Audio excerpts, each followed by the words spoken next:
There are things in this world that nobody is meant to understand. We investigate thoroughly into these subjects, but we never quite find the answer.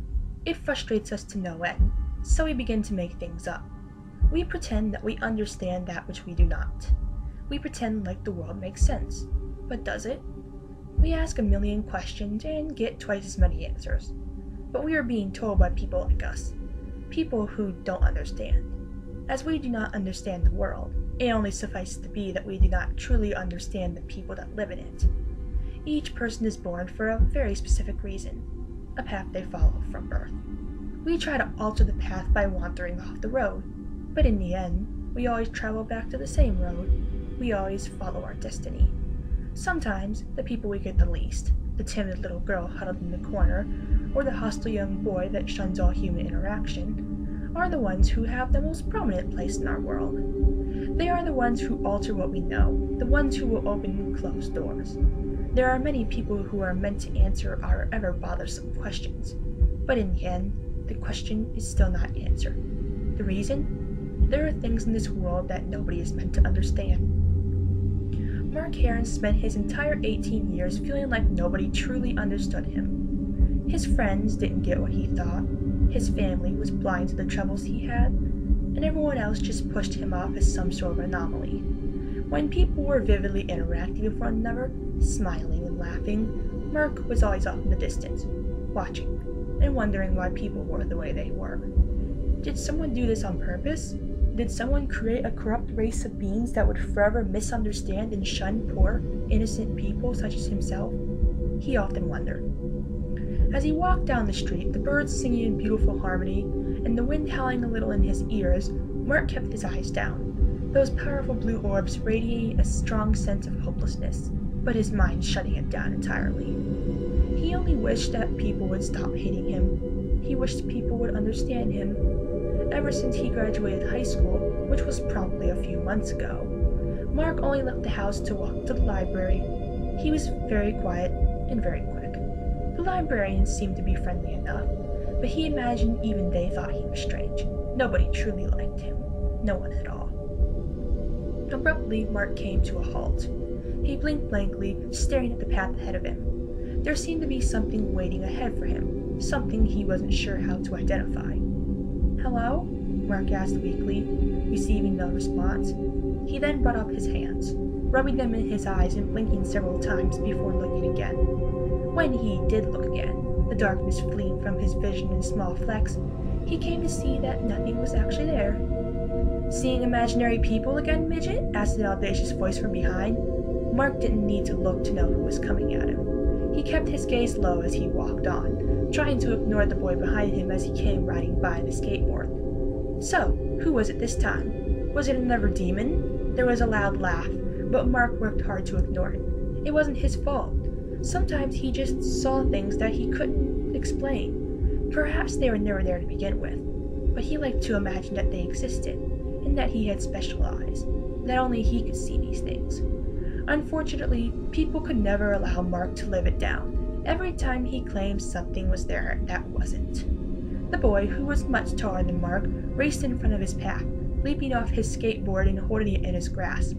He was effectively blocking Mark's path, but Mark lowered his gaze a little more, and he worked to get around the boy. Just as what he saw wasn't his fault, neither was his height. Mark had been born with dwarfism, which baffled the doctors since it was never present in his family, neither on his mother's or his father's side. At the age of 18, he stood a measly 3 foot 9 inches, but that had never really made him think he was different. In fact, Mark liked to think there were good things about being such a small person. "Come on, midget, tell me, what'd you see?" asked the boy, moving a little as Mark attempted to dodge around him. When the boy realized Mark was attempting to fully ignore him, he roughly grabbed the small boy by the shoulder and said more harshly, "What did you see?" Mark growled a little under his breath, finally responding, "I saw your grandpappy. He wanted me to pass on the message of how much of a douchebag you are. Now move." Mark hastily pushed against the boy with all the strength in his body. He might have been small, but he was also agile, lithe, and knew right where to strike. With a faint gasp, the boy responded, "What did you just say?" "Come on, midget. You've got to watch what you say. You'd hate to anger me." He laughed a little, trailing Mark as he bypassed him fully and continued ahead. "Where are you going? You can't just walk away from me. You have to make amends for what you did." "I have no qualms of anything I told you," Mark answered bluntly, continuing ahead. "Thus I have no regrets. Now leave me alone." When the boy touched Mark on the shoulder again, Mark jerked away, swatted him, which missed, and barked, "Get away from me and go find a life. I think they're selling them at the local supermarket. Why don't you take your $10 and see if you can find a decent one?" "Did you just try to hit me?" the boy said very darkly, narrowing his eyes at Mark. "I know you didn't, because that would have been a terrible situation for you if you had." With a loud huff, Mark responded, "Maybe I did." He then pushed ahead, his black boots clacking against the sidewalk loudly. He stopped for a minute, pulling his dark red hoodie over his brilliant red hair. "Maybe I don't care." Mark then continued to walk away. Noticing he was being ignored, the boy yelled out, "You don't just walk away from me like that, midget." He grabbed Mark's right arm, digging his fingernails into the gauze wrapped around his arm, a rough bandage he threw together himself, that he never told anyone about. Mark yelped out loudly, a pain glistening in his mind as the boy dug deeper into the wound. Mark was going to tell him to let go, but he couldn't get the words out. He reached out with his free hand, viciously smacking the boy across the face. The smack echoed out loudly across the street. At that point, Mark quickly sank his teeth into the boy's wrist, the wrist that was holding his arm. The boy didn't cry out, but he growled a vulgar insult and let go of Mark's arm, which was all he wanted. "Keep away from me," Mark growled as he continued ahead. The boy could have pursued Mark. In fact, he wanted to. His wrist was actually bleeding from how hard Mark had bitten into it. He, however, didn't feel it was worth the effort to follow Mark anymore. His house was nearby, and anyone who'd picked on Mark made certain older figures such as parents, teachers, or anything of the such were oblivious to the torment. So Mark could go on suffering with nobody to protect him.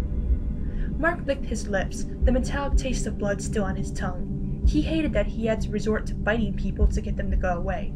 But sometimes desperate times called for desperate measures. Still, he had no regrets. And upon arriving home, which only took a couple minutes, Mark threw open the front door, pocketing his key in his dark jeans pocket.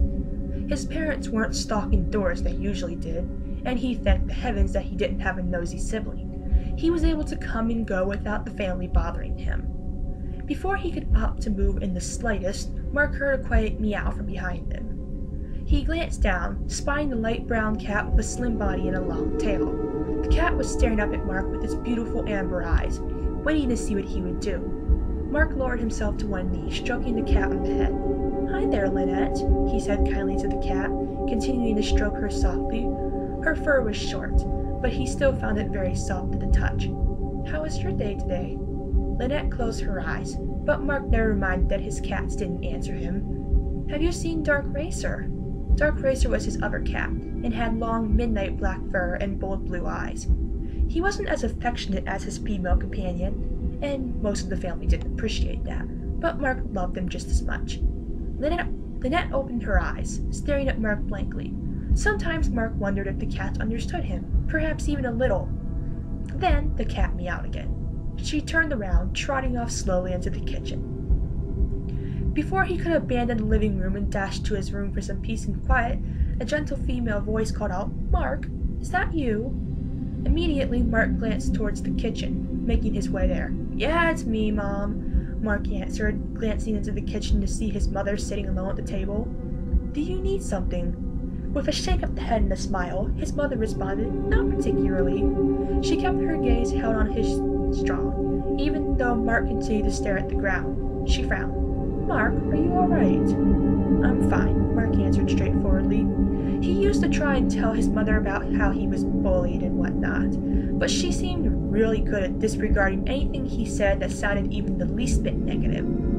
Sometimes Mark wondered what kind of fantasy world his mother lived in a world where everything was perfect and everyone and everything lived in harmony. That world did not and never would exist. "I'm just going to go to my room if you don't mind." His mother stared quietly for a second, and then responded, "All right, Mark. Dinner is going to be in half an hour. We're having hamburgers."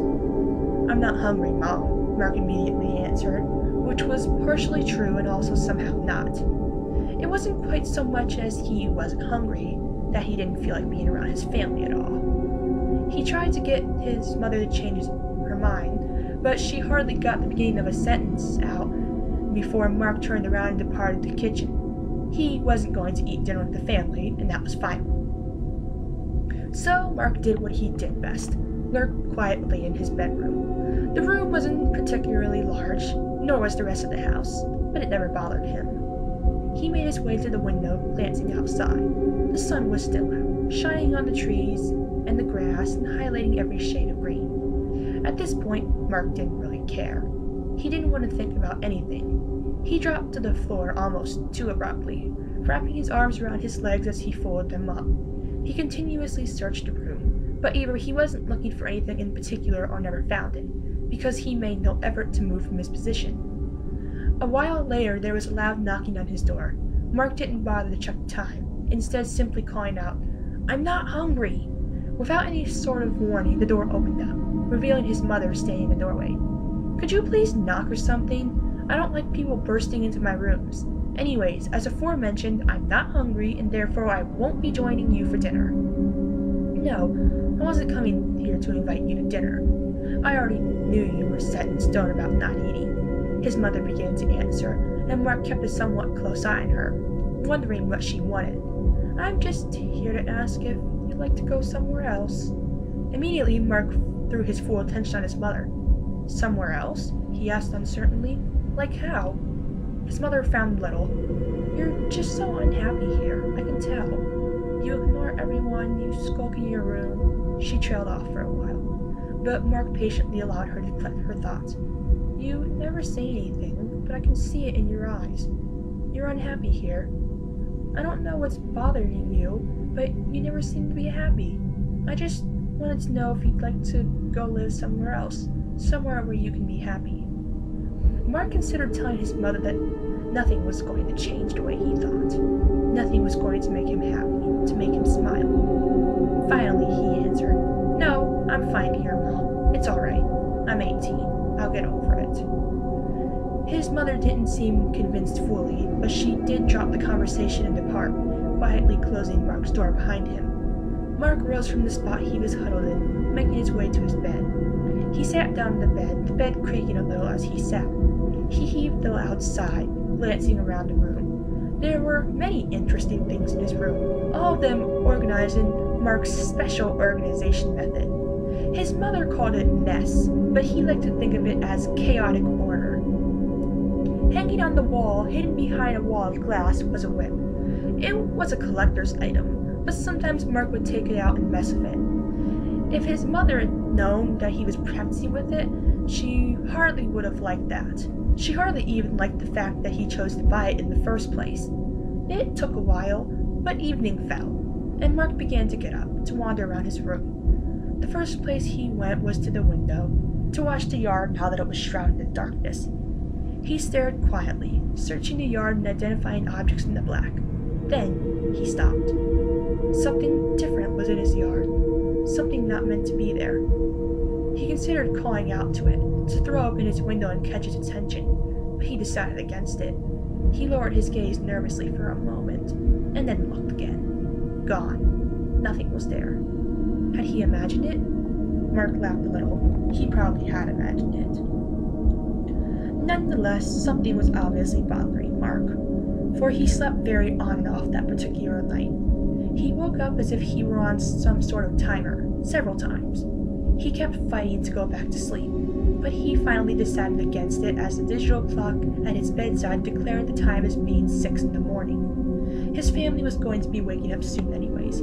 He might as well humor them by existing. He hated this house, this neighborhood. That thought crossed his mind as he worked to get himself ready, throwing on the exact same outfit he chose to wear yesterday. He wanted to be somewhere else, but he didn't think it would make him happy. Mark stopped dead in front of his whip, looking at it for a couple moments before backing away and heading towards the door. He took his time traversing the house, no reason to hurry in his mind. He heard noise coming from the kitchen as he entered the living room, but quickly decided he didn't care, and plopped down on the couch instead. He spent most of that time with his eyes closed, effectively picking up bits and pieces of his parents' conversation, as they were quite poor at conversing quietly, and there were no other noises to block them out. Mark never said anything, and never moved to do anything about what they said. He simply sat and listened. As his father exited the kitchen and passed through the living room, Mark pretended like he was completely oblivious to his presence. He even ignored him as he called out something to his mother, something about how she'd better talk to him about it. About what? What part of the conversation had Mark missed? He then nodded and departed the house. Mark kept his gaze on something else as his mother entered the room, sitting down on the couch next to him. "Mark, honey, can we talk?" "About what?" Mark asked innocently, though there was still an icy chill in his voice, a trait he effectively failed to keep concealed. As aforementioned, he had missed pieces of the conversation, so he wasn't entirely sure what she was planning on bringing up with him. "Mark, your father and I were talking this morning." She was saying his name frequently, something she only did when she was discussing something she found highly important with him. Part of him was nervous. "We think it might be a good idea if you went and stayed with your Aunt Felicia for a while." Immediately, Mark felt a coldness rush through his veins. "Why her?" he asked icily, making no attempts to hide it. "You know she makes snide comments about me when you're not around, right?" "Mark, she really likes you," his mother attempted to convince him. Mark wasn't convinced in the slightest. Felicia was his father's sister, and just about everyone on his father's side of the family was an effective prick. He wasn't trying to sound rude or judgmental, but it was sadly true. Aunt Felicia was really no different. She would be nice for the most part, but she always had some kind of sarcastic comment to add. "She likes when you come over to her place. You seem to be slowly sinking into depression here, and your father and I don't want that to happen. You deserve to be happy." Instantly, Mark yelled, "If I deserve to be happy, then do everyone a favor and do not send me to her house. I'd rather live in a homeless shelter." His mother began saying his name, but he ranted on. "You don't know it because you never pay a lick of attention to anything, but Aunt Felicia would rather hang me by a flagpole.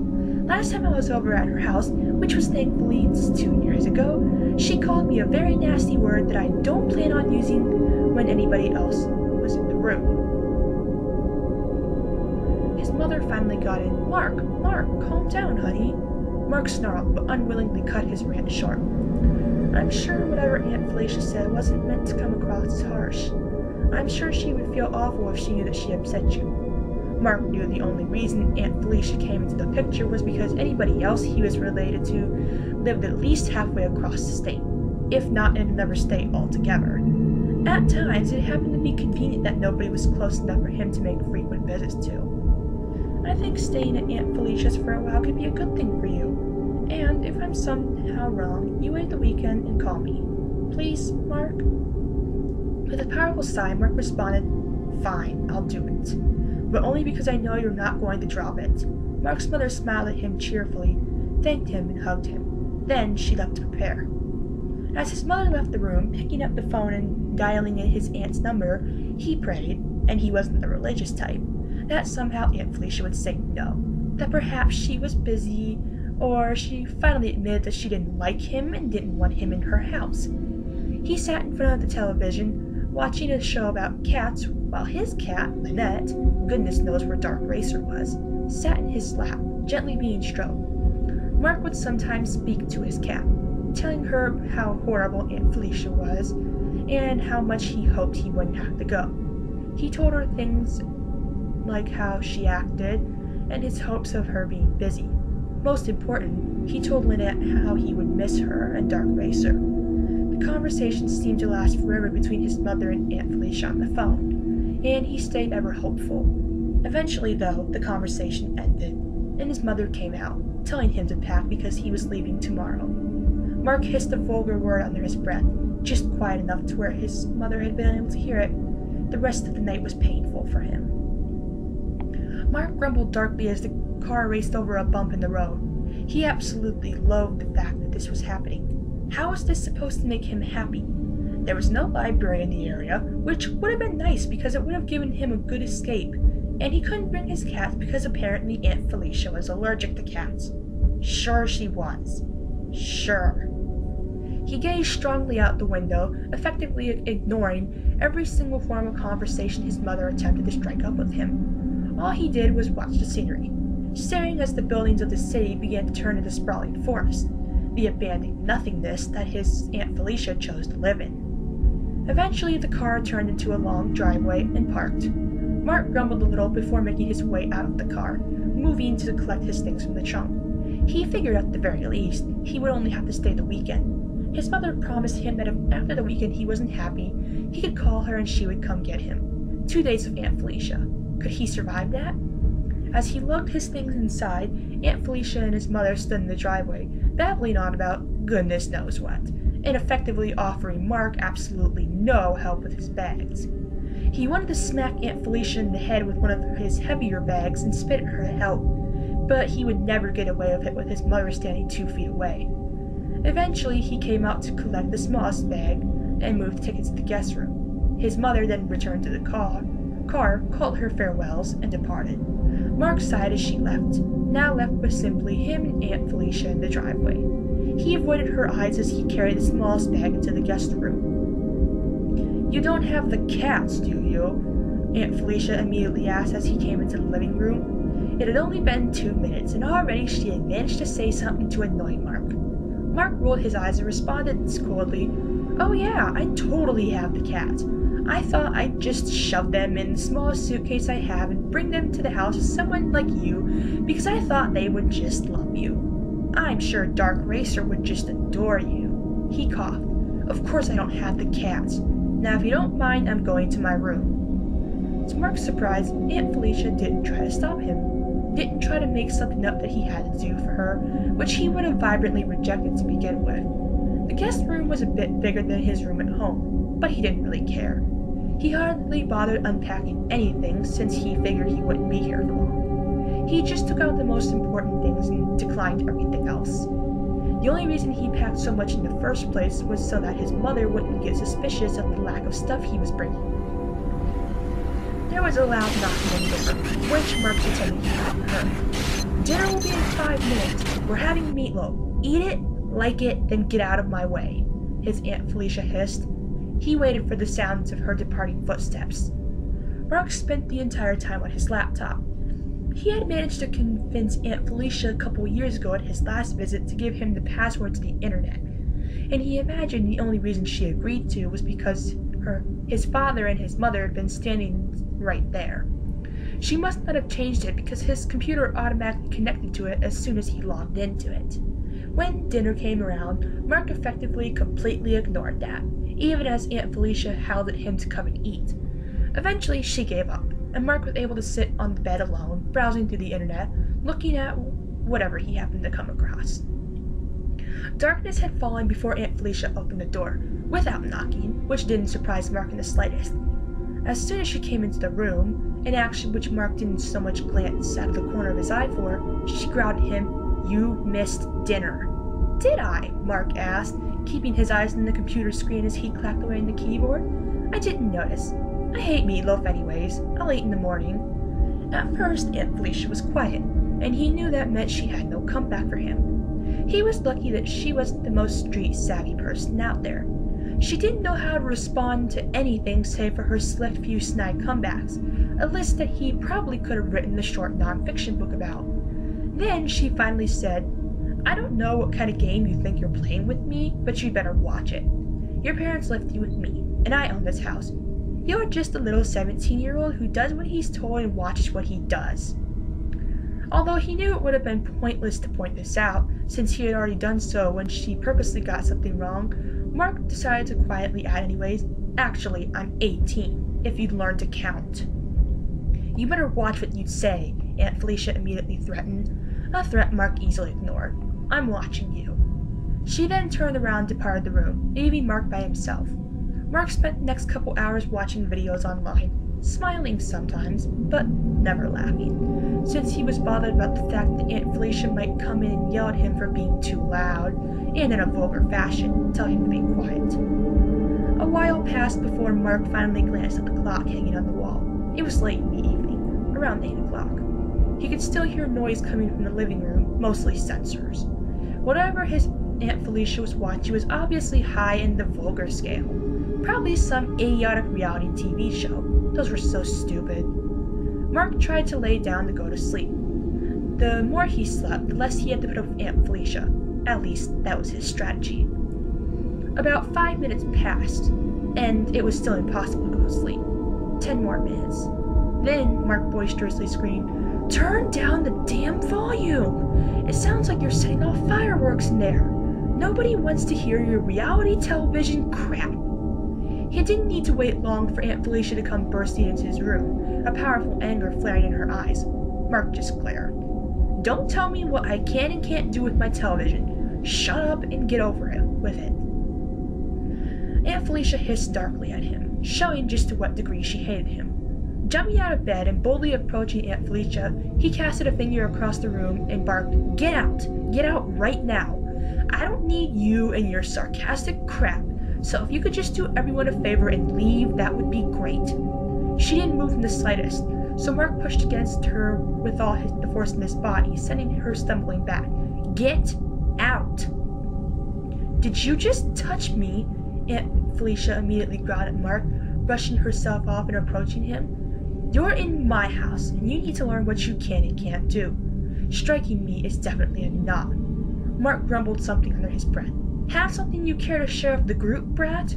Mark could feel something in his mind tearing apart. The ropes that held together his temper and the chains that kept the monster hidden within him beginning to shatter. He could feel his inner anger flaring up violently within him. Abruptly, Mark lashed out and struck his Aunt Felicia strongly on the shoulder. "Get the hell away from me! You're nothing but a stuck-up, ignorant whore." Suddenly, Aunt Felicia struck Mark across the cheek, a stinging feeling flaring across his face. He snarled darkly at her, feeling the chain snapping within. "I will make your life a living nightmare. You'd better watch yourself." "No!" howled Mark viciously. "I won't do a damn thing you tell me to. I won't listen to you, I won't watch myself around you, and I don't answer to you. I'm so sick and tired of you and every other jerk in this world who thinks they can do whatever they damn well please." Mark inched towards the largest of his bags, reaching inside it and feeling around with his fingers until they curled around the object he was looking for. When he pulled the object out of the bag, it turned out to be his whip. He hadn't told anybody, but he had snuck it with him because he didn't want to leave it alone for even a moment, even if it meant bringing it to a terrible place like this. He lowered the whip, holding it tight in his right hand. Immediately, Aunt Felicia snarled, "What do you have that for? I specifically told your mother not to let you bring any of your weapons to my house, yet you still brought the whip." She shook her head. "I'll deal with that too." "Shut up!" Mark barked harshly, with surprised Aunt Felicia. That was different. "I brought it because I knew I would need it. I am this much done with pretending like everything around me is fine and that you aren't the worst person to ever walk this planet. I pretended, but I'm done. I am completely, 100%, without a doubt, done. You can take your snide comments and shove them up your ass because I no longer care what you have to say. Now, I'll say this one more time. Get out of my room." With a beaming smirk, Aunt Felicia responded, "Oh, and what are you going to do if I choose not to leave? Hit me with your little whip? You don't have the knowledge of how to use that then." Mark was done. He drew back the whip and lashed it forward with a loud crack. The whip lashed against Aunt Felicia's breast, tearing a hole in her shirt, covering it, and ripping apart the skin. Blood dribbled down her chest and she winced in pain. She placed a hand to her chest, the sticky liquid getting all over her fingers. "Actually, I've been trained to use a whip. My father paid for the lessons that my mother didn't want me to take." "You arrogant little brat," hissed Aunt Felicia darkly, blood dribbling to the floor as she moved her hand away from her wound. "I'll be filing an assault charge against you, and the blood on your whip will be the final proof." Immediately, Mark lashed out with the whip again. It struck her cheek powerfully, ripping the skin apart and leaving a bloody trail as he retracted the weapon. "I listen to nobody anymore," Mark howled loudly. "Nobody is my boss, and nobody can stop me from doing whatever I want. Nobody! I am now a servant of evil and death. I no longer care what you have to say, what anyone has to say. I hope each and every arrogant person such as yourself dies horribly." Before Aunt Felicia could react, he lashed out with the whip again, this time striking against Aunt Felicia's eye. She cried out, immediately putting her hand to her eye. Fury was boiling violently within Mark, as well as a couple other feelings he couldn't quite explain. He knew if he kept striking her, he would kill her, yet something inside of him was fine with that. Something inside Mark's mind told him it was totally acceptable for him to kill his aunt, because she deserved it. He lashed out again, this time hitting her where her leg connected to her torso. Immediate weakness came out, and Aunt Felicia's leg collapsed as she fell to the ground, struggling to keep herself sitting upright. She tried to growl a threat to him, but she couldn't. She was afraid. She was scared of him. She couldn't get anything to come out of her mouth, nothing more than a whimper. This time, Mark took a couple of steps towards his Aunt Felicia, smiling cruelly at the way she stood on the floor below him. He kept commenting to himself, and eventually he lashed out again. The whip struck her powerfully in the neck, tearing it apart. Blood dripped off the tip of the whip and down her neck. She was still breathing, still alive, but every strike weakened her more and more, and took her closer to death. "Please, stop," Aunt Felicia begged weakly, the fear she was feeling towards Mark at its very pinnacle. Mark stepped forward for a couple seconds. He watched. He then tilted his head to the side and said one word. "Mew?" With that, he lashed out viciously with his whip, striking her cleanly in the neck again and again. Her blood poured on the carpet below, and her arms quivered as she fought to keep herself sitting upright. Tears were blotting her vision, but not enough to where she couldn't see the disturbing way Mark was smiling at her, the blood dribbling off his whip. He drew back the whip and struck the neck once more. It tore further, the blood flow increasing. With one last quiver, Aunt Felicia collapsed in a puddle of her own blood. She groaned weakly as the blood splashed. Pain radiated throughout her entire body. Pain and a feeling that she was losing strength. Mark stepped towards Aunt Felicia again, still smiling at her. He said nothing, however. He simply drew back his whip and struck her one final time. The whip flashed across her skin as another loud crack echoed out across the room. He watched her chest rise, fall, then stop. She was dead. He quickly fled the room, leaving his aunt's dead body where it had been in the guest room. He didn't even think to hide it. He simply fled. He fled outside, keeping to the shadows as he ran. He ran and ran, his mind processing a different million thoughts. What had he done? It had felt good. The whip dragged behind him as he ran. He wanted to do it again. To take somebody, anybody down, even if they didn't deserve it. A powerful desire to kill once more lurked in Mark's head. Mark then stopped. There was a figure standing many feet away from him, but he was able to make it out in the darkness. He wasn't afraid now, not even the slightest. He smiled and began to approach the figure.